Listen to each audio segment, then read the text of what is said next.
நீங்கள் இந்த காரசாரமான சட்னி ஒன்று செஞ்சிட்டாலே போதும். சப்பாத்தி, இட்லி, தோசை, ஏன் சாதத்தோட போட்டு பிசைஞ்சு சாப்பிட்றதுக்கும் ரொம்பவே அட்டகாசமாக இருக்கும். இதோட டேஸ்ட்டு நீங்கள் எது கூட வச்சு சாப்பிட்டாலும் எல்லாத்துக்குமே ரொம்பவே சூப்பராக இருக்கும். இப்போ ரொம்ப ஈஸியாக நம்ம எப்படி செய்யுதுன்னு பார்க்கலாம்.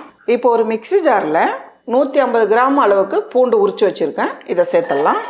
மோர் தண்ணியில் ஒரு 5 காஞ்ச மிளகாய், ஒரு 10லேருந்து ஒரு 15 காஷ்மீர் மிளகாய் ஊற வச்சுருக்கேன். ஒரு 10 நிமிஷத்துக்கு ஊற வச்சு எடுத்துக்கோங்க. இப்போ இதை சேர்த்துடலாம். கொஞ்சம் இந்த புளிப்பு தன்மை இருக்கும், அதுக்காக தான் மோரில் ஊற வச்சுமா. கூடவே தேவையான அளவு உப்பு சேர்த்துடலாம். லைட்டாக தண்ணி சேர்த்துருங்க. இந்த அளவுக்கு சேர்த்தா போதும். ரொம்ப நைஸாக அரைக்காமல் கொஞ்சம் கொரகொரப்பாக அரைச்சி எடுத்துக்கலாம். பாருங்கள், நைஸாக அரைக்காமல் இந்த அளவுக்கு கொரகொரப்பாக இருக்கணும்.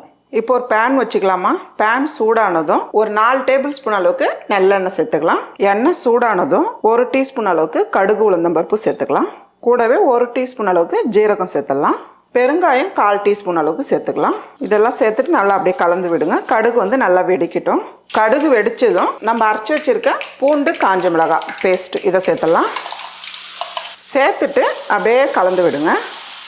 கொஞ்சமாக தண்ணி ஊற்றி மிக்ஸி ஜாரும் கழுவி சேர்த்துக்கலாம். இந்த டைமில் கொஞ்சமாக உப்பு இதெல்லாம் சேர்த்து நல்லா கலந்து விடுங்கம்மா. இந்த சட்னி ரொம்பவே சூப்பராக இருக்கும். இட்லி, தோசை, சப்பாத்தி, சூடாக ரைஸ் போட்டு பிசைஞ்சு சாப்பிட்டோமா அட்டகாசமாக இருக்கும். அதே போல் ரொம்ப ஈஸி. இந்த அளவுக்கு நல்லா கலந்து விட்டுட்டு அடுப்பு தீ குறைச்சி வச்சு ஒரு 7 நிமிஷத்துக்கு நம்ம மூடி வைக்கலாம். நடுவில் கலந்து விடுங்க. இப்போ ஒரு 7 நிமிஷம் ஆயிருக்கு, நம்ம பார்க்கலாமா. பாருங்க, கலர் பார்க்கறதுக்கு ரொம்பவே அருமையாக இருக்குது. அதே போல் நல்லா கமன் மணமாக இருக்குது. இந்த அளவுக்கு திக்கு வரணும். இந்த டைமில் ஒரு 1/2 டீஸ்பூன் அளவுக்கு நாட்டு சக்கரை இல்லைன்னா வெல்லம், நான் நாட்டு சக்கரை சேர்க்குறேன். சேர்த்துட்டு கலந்து விட்டுடலாம்.